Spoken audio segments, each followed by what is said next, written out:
Hudson coming at you from Seattle, Washington. I hope that your 2022 is off to an amazing start. Before we continue with our show, I want to introduce to all of you our wonderful panel tonight. So first, from Alexandria, Virginia, we have EJ Gonzalez. How you doing, E? What up, Mike? I'm doing good, man. Thanks for having me on the show again, and I'm excited to talk some sports. Let's go. Let's go. Next, from Washington, D.C., we have the OG himself, Kenneth Cruz. How you doing, man? Yo. Lakers losing. I love the world is turning upside down, but the Rams wild card weekend, guys. I am hyped. Let's get it. NFL wild card weekend, baby. Can't wait. And last but not least, from Toronto, Canada, Albert Sese. How you doing, my man? How's it going, Mike? Oh, Canada, everybody. It's a great weekend for sports. Wild card weekend. Basketball is in full swing. Let's talk some sports, baby. Let's do it. Let's do it. Hey, thanks, fellas, for joining me tonight. And just a reminder to all of our viewers watching our show right now, we are by no means experts, but rather a good group of friends who love talking sports. But before we go into our main topics tonight, let's start off with some news updates from around the world. First, we have news from the NBA with Klay Thompson making his NBA return after being out for 2 whole seasons. Ken, what do you have for us? Yes, sir. So it's been, as you said, 1 week since Klay Thompson made his highly anticipated return to the Golden State Warriors after being away from NBA action for 941 days. As we all know, he tore his ACL during Game 6 of the 2019 NBA Finals, and then tore his Achilles right before the start of last NBA season 2020. 2 years of Thompson's prime spent rehabbing notoriously difficult injuries to recover from, as the Warriors failed to make the playoffs for those 2 straight seasons. Now in January 2022, it's like those 2 years that Thompson were gone never happened. Golden State is once again title contender. With the second best record in the NBA, the Warriors have a deep roster with key off-season additions making a huge impact on the team. In Klay's first game back last Sunday against the Cleveland Cavaliers, he shot a respectable 7 for 18 from the field, knocking in 3 threes in 20 minutes. What was surprising was actually his first shot when he went in. They didn't. Kerr admitted that they didn't drop play for him, but he, Klay being Klay, is going to take a shot, and he went in, did a little running hook, or it was a running jumper fadeaway in the key. But that's Klay being Klay for you guys. The Warriors went on to win 96-82. It was a well-anticipated return, and the numbers show as Thompson's return sparked a whopping 110 million views across the NBA's social media platforms, becoming the most viewed regular season moment ever. An average of 844,000 viewers also tuned into the live game broadcast on NBA TV, securing its most viewed regular season game since 2016. Although it's exciting to see Thompson play basketball again, the Warriors fans should still exercise patience with him. The team has restricted him to about 20 minutes per game so far and has decided to keep him inactive for back-to-backs. Because of his limited playing time in live games, it may take a while for Thompson to build chemistry with his newer teammates other than Curry, Green, Iguodala, and Looney.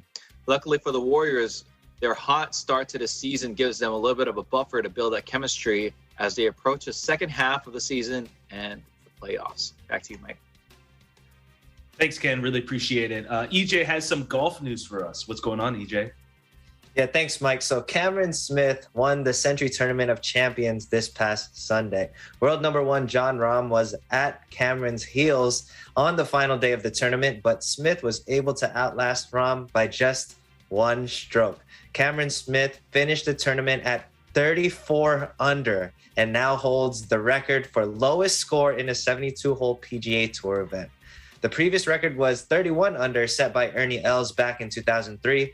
But this past weekend, the first, second, and third place of the Century Tournament of Champions finished below that mark, with Smith at minus 34, Rahm at minus 33, and Matt Jones at minus 32. So Smith not only won the first PGA Tour event of 2022, but he set a record in doing so and won with a final payout of just over $1.4 million.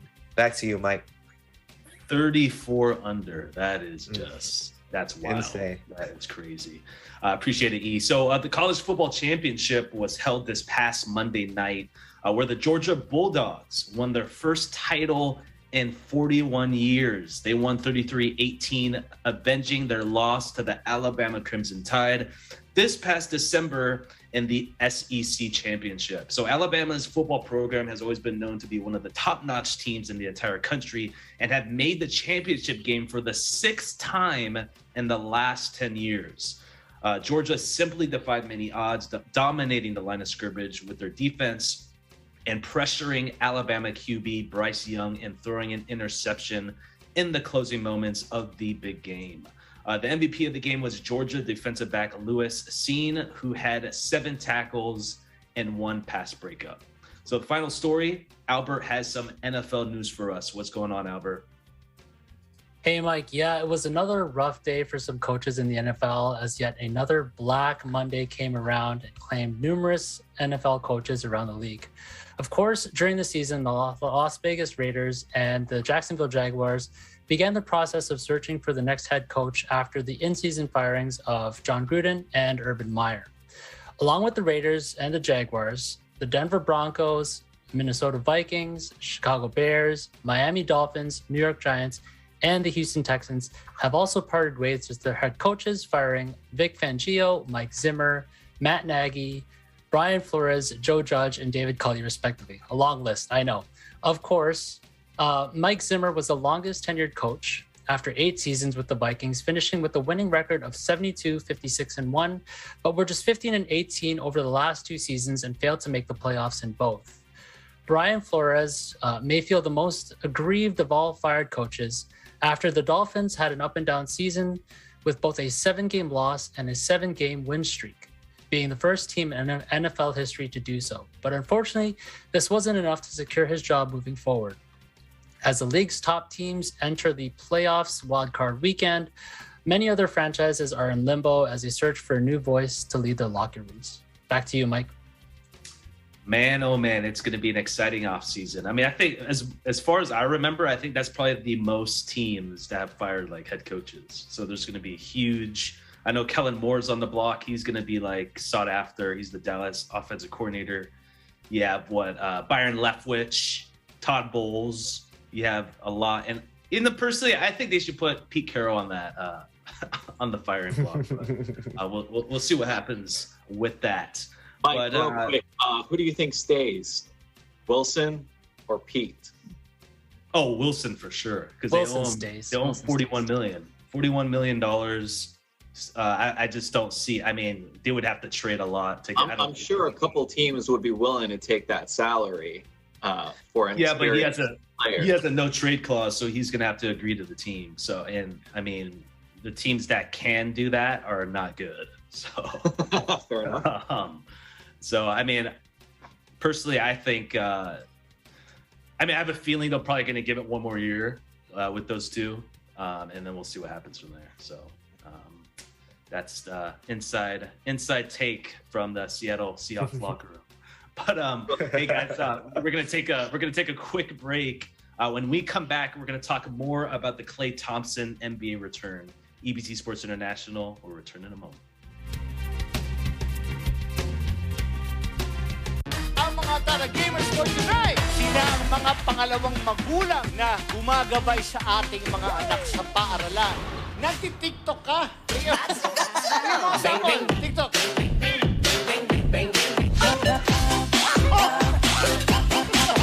Yan ang mga teachers natin ngayon, di ba? Eto na, kamay sa batok. Gladys. Yes, wait. Sa batok. Ay! Ano ang ibig sabihin ng letrang R sa MTRCB? Bakit rin mo pinasa? Sagana na siya sa love life. Ito ang Tara Game! Ay, sarap.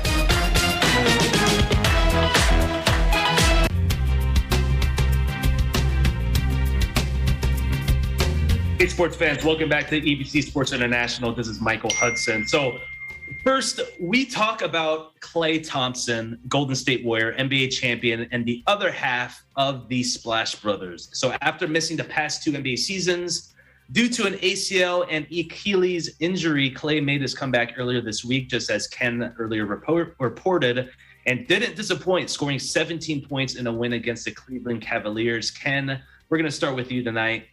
Are the Warriors a lock to win the NBA title since Klay is back now? And nothing's been a lock. Even since, just this Warriors team, right? That 73-9 team, or that was their record, right?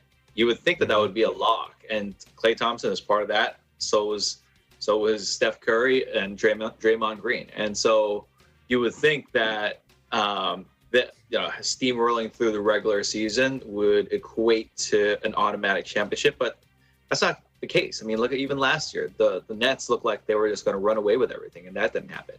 And especially with just how these injuries are happening. We're not going to talk about it, but I don't know if you guys saw Zach LaVine got taken out of on a non-contact injury, grabbing a board tonight against the Warriors. He walked to the locker room on his own, but non-contact injuries, and that might take away the Bulls' chances of their championship, right? And so, things like that. I think what really it's not Klay that's the X factor of the Warriors being a quote-unquote lock for a championship. It's Draymond Green, and right now he has a calf strain, and it really shows how important he is to this Warriors team, not just defensively but offensively. I mean, they got annihilated by the Bucks yesterday, and that was just absolutely embarrassing. And as great as Steph Curry has been, he has been ice cold. I know that he's not gonna finish the season like this. He's too great for that. But as I mentioned, going back to my point, Draymond Green is the X factor. He holds this team together. He's the one that makes he's the heart of the team, literally. And so if he is not healthy come the playoffs, they might be a first round exit, because this Western Conference, they look mediocre right now, anyone 4 and under. But I think once playoff time comes and the game gets a lot more tight, without Draymond Green, I don't see them making a long playoff run. Interesting. So staying with Klay, EJ, he's played probably a total of 3 games so far. What's something has stand out? Do you feel like he's added anything to his game? Do you feel like he's just not the same as he was before? What are some things that you've noticed?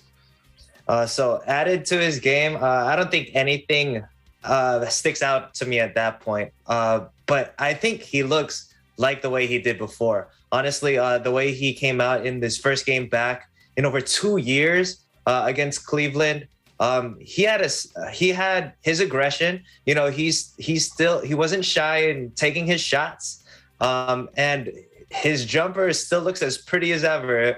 Every single 3-pointer that went in that night. That dunk he had. That's the one that I wanted to bring up. He hasn't lost a step when it comes to his athleticism either. He himself in his post-game interview said, I didn't think I was going to come out here and dunk on somebody, but he did. It looked like he's still as aggressive as he's ever been. And as I mentioned last week, he has a chip on his shoulder coming into this season because he was left out of that top 75 list of and best NBA players in history. Klay has been itching to play, and it was shown in his games of how aggressive he scored double figures in all 3 games that he has played. Again, Ken mentioned he's capped at 20 minutes per game right now. But after that game in Memphis, in his post-game interview, he said, "I don't even feel tired right now." I think obviously it's just the Warriors taking the precaution that they need to make sure he doesn't suffer any setbacks. But Klay, as far as his confidence in his abilities, it hasn't gone away. And once those minutes restrictions start lifting off, and once he's able to play back-to-backs, he's going to be dangerous. And I can't wait because he's on my fantasy team. Wise choice, my friend. Very wise choice. Yeah. I mean, I think they're kind of in the stages right now where they're kind of they're giving Klay the ball. They're just wanting to get his rhythm back like a lot. So it's kind of costing the team a little bit. But I think once they get into the nick of things, like what Ken said earlier, once Green comes back, I think they'll start winning a lot again. Albert, coming to you, what is, how long do you, in your opinion, how long do you think it'll take before Klay is back to this 100% and he's just an all NBA player? Yeah, with an Achilles injury, like you never know. You've had some players who've had an Achilles injury and it's taken them a long time to come back. Then on the flip side, you have someone like Kevin Durant. Yes, it took him a while, but look where he's at now, right? He's back to the same player he was before, maybe even better. Of course, it's going to be up to the medical team. I feel like the regular season is just going to be sort of a ramp up to, of course, when everyone's healthy and they want to be during the playoffs. So, he gets his reps, but there's nothing that sort of mimics game speed. And yes, he's playing those 5-minute bursts every quarter and he's only limited to 20 minutes. But I think over time, after the All-Star break and when things really start to get serious, we're going to see a Klay that, that's going to remind everyone of why he was such an elite player. I mean, we already talked about the dunk. He didn't dunk on one person. He dunked on maybe 2 or 3 guys, right? So he's going to have some up and down games. But of course, when we see a healthy Klay and a Klay that's not scared of shooting, which we know he has, he's going to put the NBA on notice. And he's one of the players that, can drop 20, 30 points in a single quarter. So it's going to be interesting to see. It's just going to be a matter of time before Klay becomes Klay again. Klay Thompson, man, I gotta say, I wasn't like really emotional, but I was just so happy to see him back. And you could tell like he was just super happy when they introduced him, and he just couldn't wipe the smile off his face because he was just like so happy. So it was cool to see. It was really cool to see. But I know you guys are excited about this next topic because we're gonna stay with Golden State. So in a recent interview, Steph Curry told reporters that the 2017 Golden State Warriors squad, which featured current Brooklyn Nets star Kevin Durant, who also won the NBA title that year against the Cleveland Cavaliers, would beat the 1996 Chicago Bulls led by the GOAT Michael Jordan in a 7-game series, 4-2. So that 1996 team went 72-10, beat the Seattle Supersonics in the NBA Finals. RIP Seattle Supersonics. And they became one of the greatest teams ever assembled. I know you guys, like I said, are fired up. EJ, I need to know who has the upper hand in this matchup. I was thinking a lot, debating. I mean, when you know Michael Jordan's on that team, it's hard to root against him. But then I had to look at the stats, man. And goodness gracious, I think it would be so unfair. I think Warriors would have the upper hand at the end of the day. Reason being, your second player, okay, so the Chicago Bulls, obviously Michael Jordan, Scottie Pippen's your second best player, and then after that is followed by who? Dennis Rodman, Tony Kukoc. I don't think that surpasses the skill sets of Kevin Durant, Stephen Curry, 2 Hall of Famers, and one of them being the greatest shooter to ever have played the game in Stephen Curry, and Kevin Durant, who led that team as the MVP for that finals run of the 2017 Warriors team. And then you got Klay Thompson at the third. I mean, it's crazy thinking of how much talent and how much shooting potential that these guys have. I looked at the points per game back in '96. The pace of play obviously was so much different compared to the way the game is played now, and the Warriors are the front runners of changing that. The Chicago Bulls averaged 93 points per game in the finals. The Warriors, 121.6 points per game in that finals.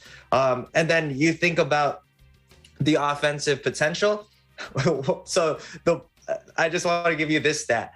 The leading scorer for that finals for the Chicago is obviously Michael Jordan with 164 points. Second was Scottie Pippen with 94 points.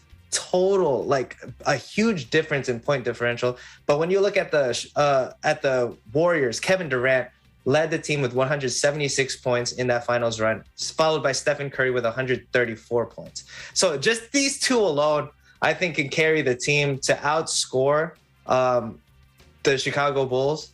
And I think that the upper hand with the pace of play and the offense that the Golden State Warriors run would be very hard for the defensive-minded Bulls, of course, back then, to be able to stop. Yeah, totally, man. I mean, I have to agree with what you said, because the pace of play now is just like triple what it was back in the day. But I guess at the end of the day, it has to come down to what rules we're playing, right? Because I mean, if we're playing back in '96, everything's super slowed down. You can hand check like crazy. I think the Bulls would definitely make it tough for the Warriors to score. So Albert, talking a little bit of strategy, what do you think the Bulls would have to do to slow down Golden State? You took the words right out of my mouth. It comes down to one simple answer, and that is hand checking. We've been talking about pace of play, and it's two different eras and two different games, so to speak. And you know what? I don't see the Bulls keeping up with the Warriors if they were to play today's game. But if they were allowed to hand check and be as physical as they were back in the 90s, then you wouldn't see as much of these, flopping and these shot creations that the Warriors are able to do. Of course, yes, pace of play. The Bulls did actually sweep the Magic, who were fairly similar in terms of just being able to shoot with Dennis Scott and a young Penny and Shaq, and with their three all-defensive players in Jordan, Pippen, and Rodman. But again, pace of play, I think the Warriors get the upper hand. But it all depends on which rules we're playing, right? If they're able to hand check, then it's a physical game and it's tough to get open and get shots. I'll give the upper hand to the Bulls. But if we're playing today's game, definitely the Warriors. Gotcha. Mr. Cruz, your analysis. Share with us your mind. Yeah, I mean, like this. I know we go into today's game. But the thing is, Michael Jordan's going to be able to adjust no matter what area you're playing. It's literally the GOAT, right? I mean, he was putting up numbers on guys like that had hands all over him, those bad boy Pistons, right? So I mean, like, and we gotta, like, if we're talking X factor here, it has to be Dennis Rodman.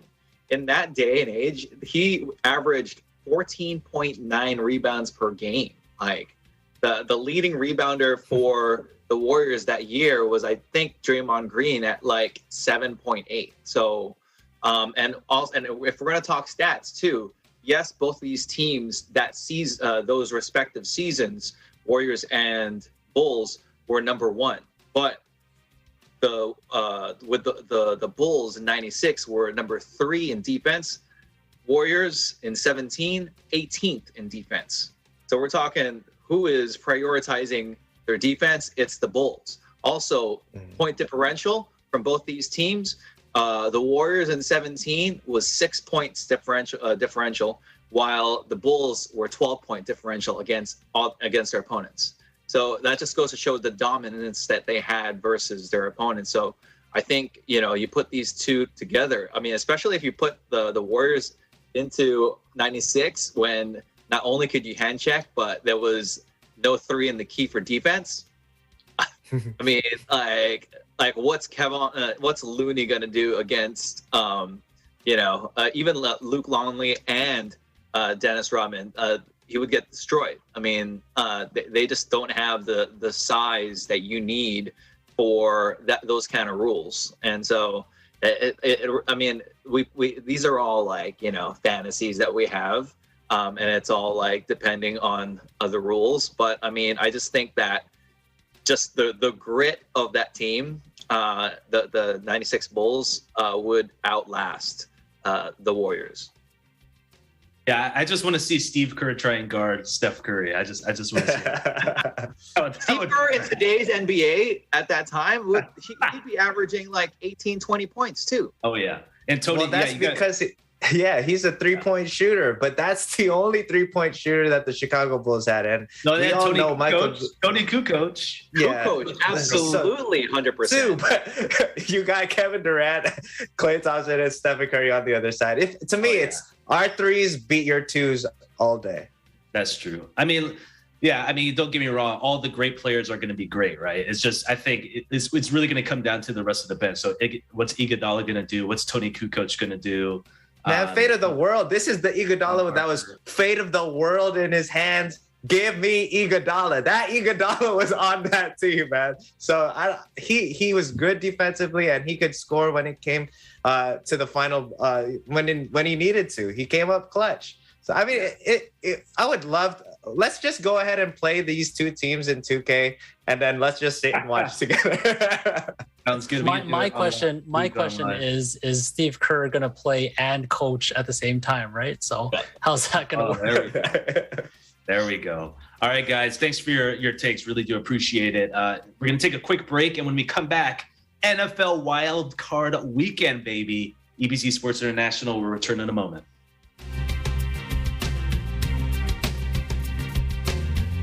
Buongiorno, signore e signori. I will cook for you. I will add special ingredient, 1/4 cup of Ang iba't ibang gamit ng karate bukod sa self-defense.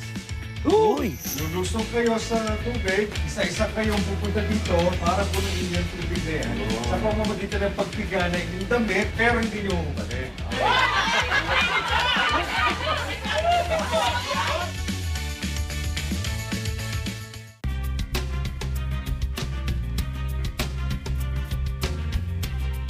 Hey, sports fans, welcome back to EBC Sports International. So the NFL Wildcard Weekend is upon us, and I can honestly say that the season is really up in the air on who is going to win it all. So we're just going to focus on two of the games this weekend, one from the NFC and one from the AFC. We're going to start with the NFC. The San Francisco 49ers are visiting the Dallas Cowboys. Albert, we're starting with you on this topic. Who has the upper hand in this matchup? So the Cowboys are coming in as 3-point favorites, but I think when it boils down to it and both teams are playing at their best, it's going to be difficult to know and see who actually has the upper hand. Deebo Samuel's having a heck of a season where he was heavily involved in the offense with 77 passes totaling almost 1,400 yards. And we know George Kittle can tear it up with what he does when he opens up the holes with his run game. The 49ers can run the ball well, and it's a team that's really built on its physicality. I think what it's going to come down to is with Jimmy Garoppolo and sort of seeing what the defense gives him versus trying to force anything. I think if they trust Kyle Shanahan's game plan, they're going to be in a good position to win this game. Now, on the flip side, the Cowboys too have to establish the run. The challenge is going to be, I think, with Prescott getting rid of the ball quickly against this 49ers defense. And I think he's going to have to use, those short screen passes out of the backfield to get those wide receivers open in the short areas. But if the Cowboys have a similar game that they had against the Cards, where they only had 45 rushing yards, they're not going to get past this weekend. They too also have to limit the run of the 49ers. And I think the matchup that we're really going to see is the Samuels-Diggs matchup and see how that fares. Again, when these two teams play at their best and not making many mistakes, it's going to be very close in terms of the score. And I feel it's going to be a very exciting game this upcoming weekend. Dude, this brings back memories of like the rivalry from the 90s. Remember, you had like Emmitt Smith and like Deion Sanders, Jerry Rice. Man, those were like the good old days of football. Two historic teams batching up again. Yeah, it's going to be fun. Yeah, it's going to be really fun. So Jimmy G, Ken, if Jimmy G can't deliver in this contest, do you see the Niners moving on from him and basically going all in with Trey Lance? I think it really depends on his performance, right? I mean, if they lose on, just the Cowboys doing a great job offensively, then, you really can't do anything about that. But if he stinks up the bed, then you're going to have a conversation off season because this, Lance is a highly touted rookie, and, he's going to need his reps eventually. But it's also, you have Trevor Lawrence over in Jacksonville who got as many reps as he wanted, and it didn't turn out well. So, I mean, it's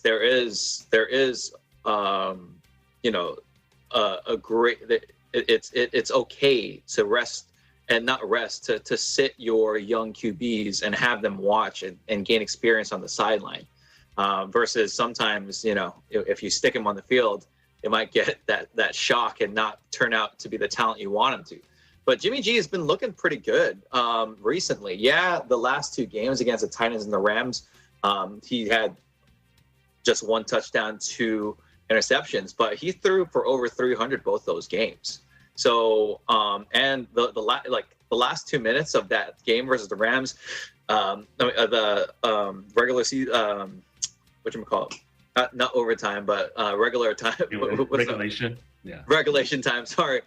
In regulation, like he looked like Tom Brady just carving up our defense, and our defense is nice. But the hard thing about this Niners team is, as Albert mentioned, when they're running, all engine, all gears, right? I mean, they won the last 4 out of 5 games, and so they have looked very crisp. And they came in, they're coming into this game winning a heavy overtime win against the Rams, their rivals. But I mean, just like how the Rams are built to win against Seattle, it feels like SF is built to win against LA, and it really sucks. I'm just glad that we don't have this matchup against SF, honestly. If the Rams were going against San Francisco this weekend, I would be very worried because, as I mentioned, and as Albert mentioned, if they are running on all cylinders, they are dangerous. Debo is a scary dude. Man, what is up with that guy? Yeah, that guy is the truth. He is the truth. He is. He can catch. They have him lined up as a running back for crying out loud. I think he broke a record. He broke a record as a receiver in running touchdowns or running yards. I think it's yards. Yeah, it was yards. Yeah. Yeah. Absolute animal. Yeah. Crazy, man. Crazy. So, super excited for this matchup. EJ, so on the other side of the coin, the Cowboys, they've been known for staking up the bed these past 3 or 4 years. I know you don't like them at all, being a Washington football team who may be called the Centurions or something. I think I saw Washington Commanders. We'll find out on February 2nd. But what do you want? What do you want, EJ? Yeah. What's wrong? I want the OG name, man. Or I would have been good with Red Wolves or something like something Washington Red Wolves would be cool, or even Warriors. But Commanders seems kind of weird. We'll see. I don't know. Yeah. Washington Warriors. I like alliteration, so Commanders kind of weird. And I'd have to see the logo. You know me. I'm a designer.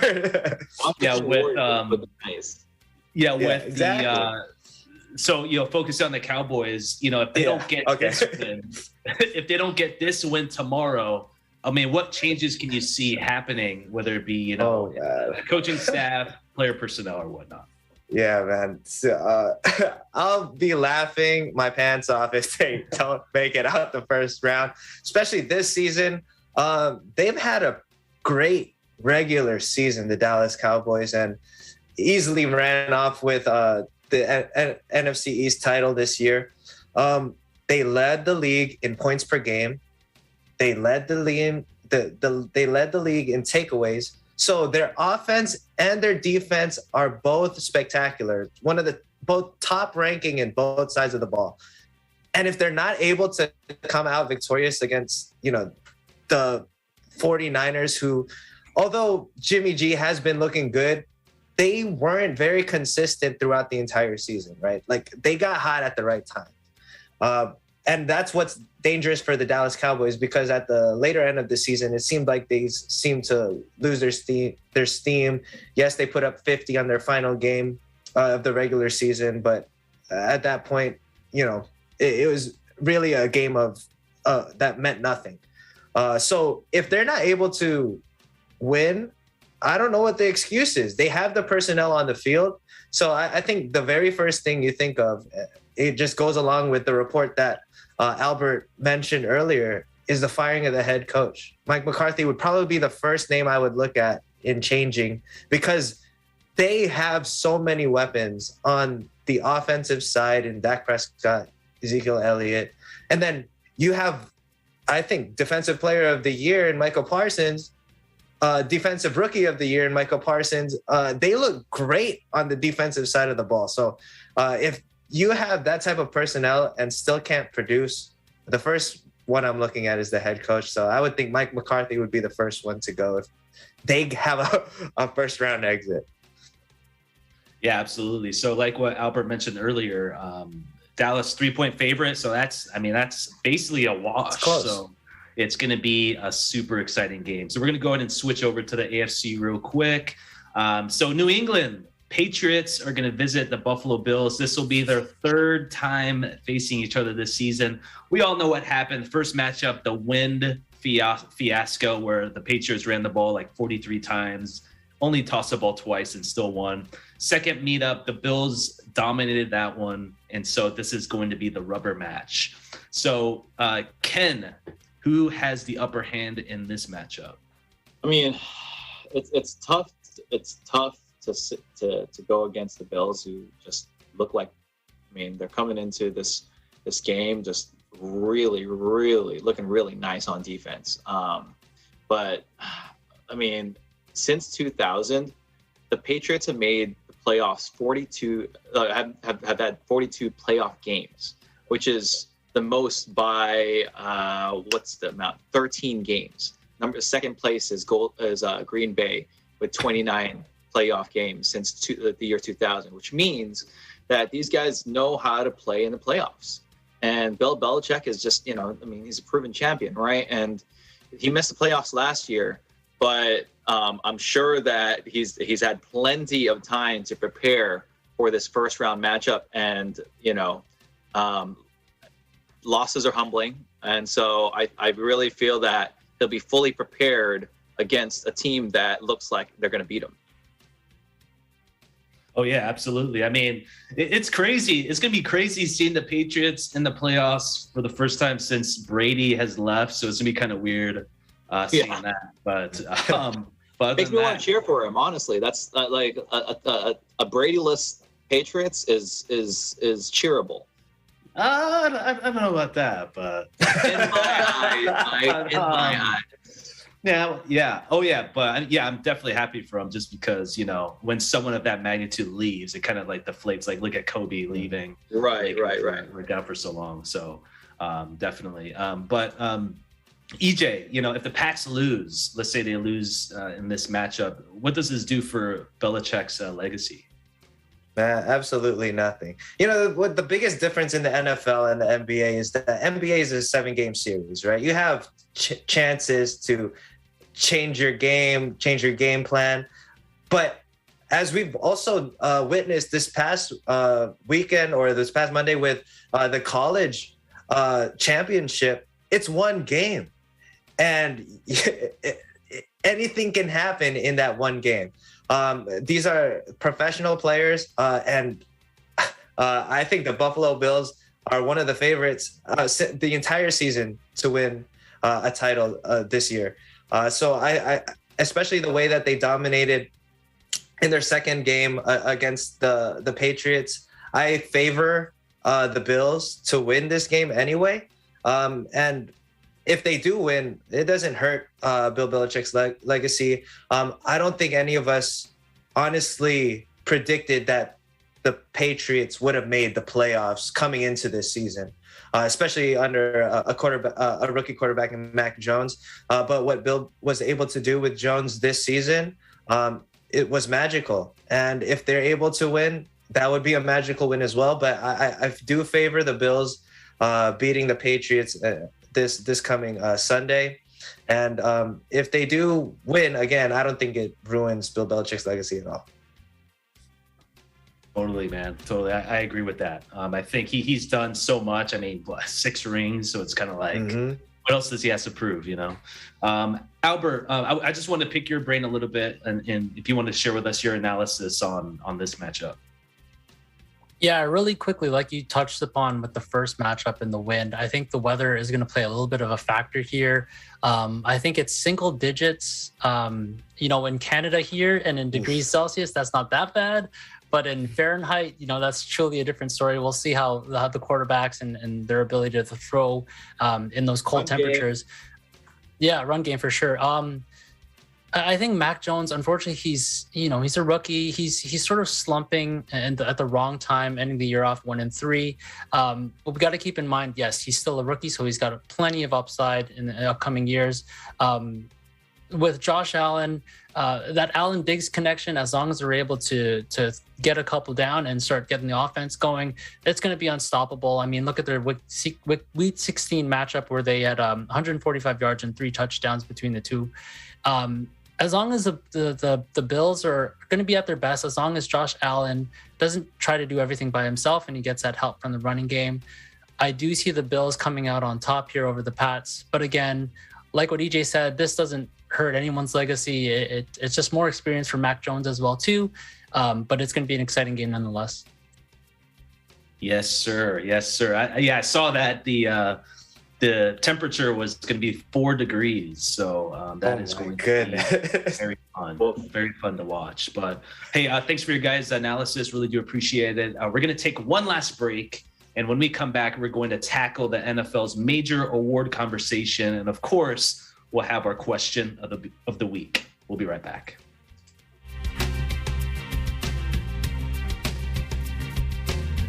Ang Omicron variant ay isa na ngayong malaking banta sa 2022. Ang kamakailang pagtaas ng mga kaso na dulot ng variant na ito ay maaaring magkaroon ng negatibong epekto sa paglago ng ekonomiya sa unang quarter ng taon. Dagdag pa rito, ang pananalasa na dulot ng bagyong Odette ay nagdulot din ng pinsala sa ekonomiya ng bansa. And as the May elections are nearing, the business sector is concerned about where the Philippine economy will go with the candidates receiving a majority on May 9. But how can entrepreneurs ensure their company's long-term viability despite the current situations? What innovations are required for each company's long-term success during these times? In this episode, we'll tackle those questions with our guest, Mr. George Barcelon, President of the Philippine Chamber of Commerce and Industry. Running a government is quite complicated. Ang dami mga key departments. What we're looking for is really who are the people that would be gravitating to some of these candidates. All this episode, Open for Business.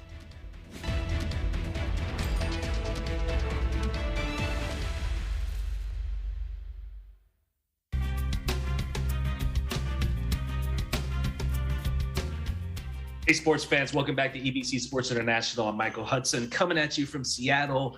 So we're sticking with the NFL, and with the regular season done and over with, we have to share who we think will win each major award. So fellas, I'm just going to go around the horn here, rattle off each major award, and you let me know who you think has the best chance to win. Okay, so we'll start with the Offensive Player of the Year. EJ. Man, for me, Offensive Player of the Year, I think is going to go to Cooper Kupp. He had a fantastic season, man. Yeah, good choice on that. Ken? Cooper Kupp, triple crown, man. Receiving yards, touchdowns, and what's the third one? Receiving yards, touchdowns, and the other. Catch out. Total catches. Yeah. Or total catches. It's just like the guy. It's like I think this is like the 4th or 5th time this has ever happened. I mean, it's so it's just an amazing year for him. Albert, I'm safe to say it's Cooper Kupp.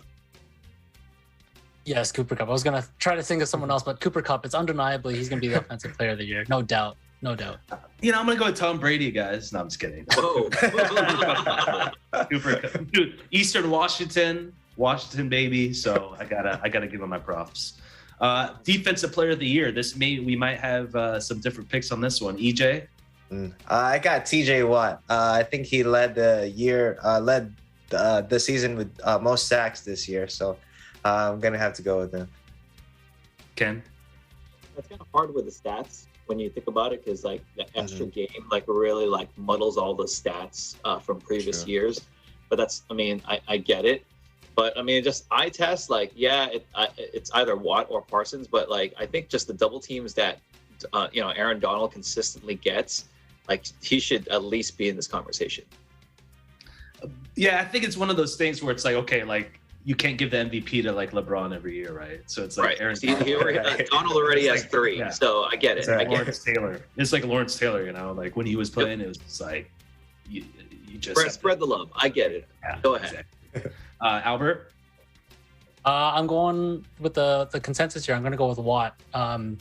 His ability to change the game on the defensive end and mess up everyone's offensive plans. It's got to go to TJ Watt. Gotcha. Okay, and the coach of the year, we'll reverse the order here this time. Albert? I'm going to go Mike Vrabel on this one with the Tennessee. Mike Vrabel. Yeah, I'm going to go with Vrabel as well. Just because, what he's done with the Titans, not just this season, but the past, 3 or 4 seasons. He's just been doing phenomenal. Ken? 3rd season with Green Bay, and he didn't even know if his star Jeopardy host was going to play this year. He has to be Matt LaFleur. Oh, Matt LaFleur. That's a solid pick. EJ? I was actually going to go with Bill Belichick. Again, going into the season, I don't think that he had a high chance of even making the playoffs, but they've had a fantastic year, and here they are, right back where he's used to being.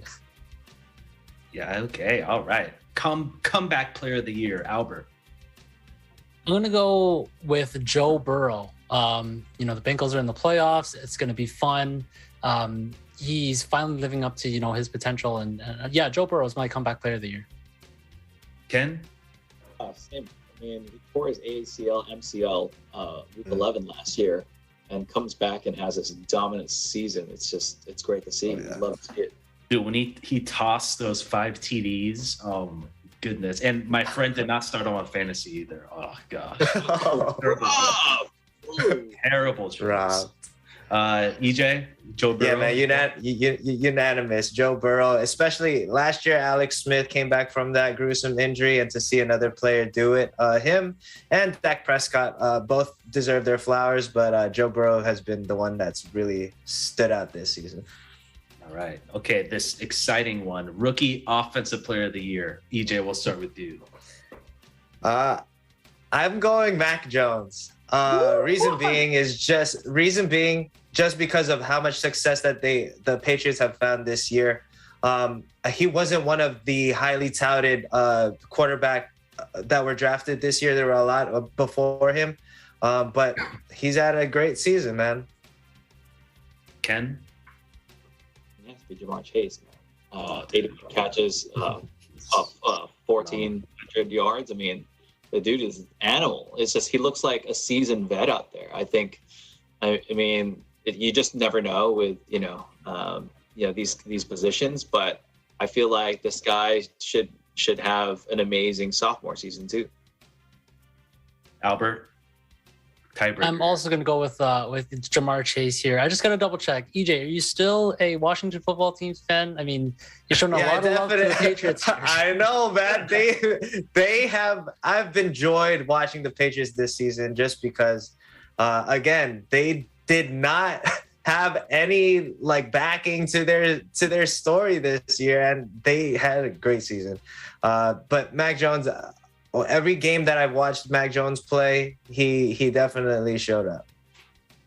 Yeah, totally, man. So I think it's safe to say all of us are going to pick Micah Parsons, Defensive Player of the Year, or Rookie Defensive Player of the Year. So it's fair to say.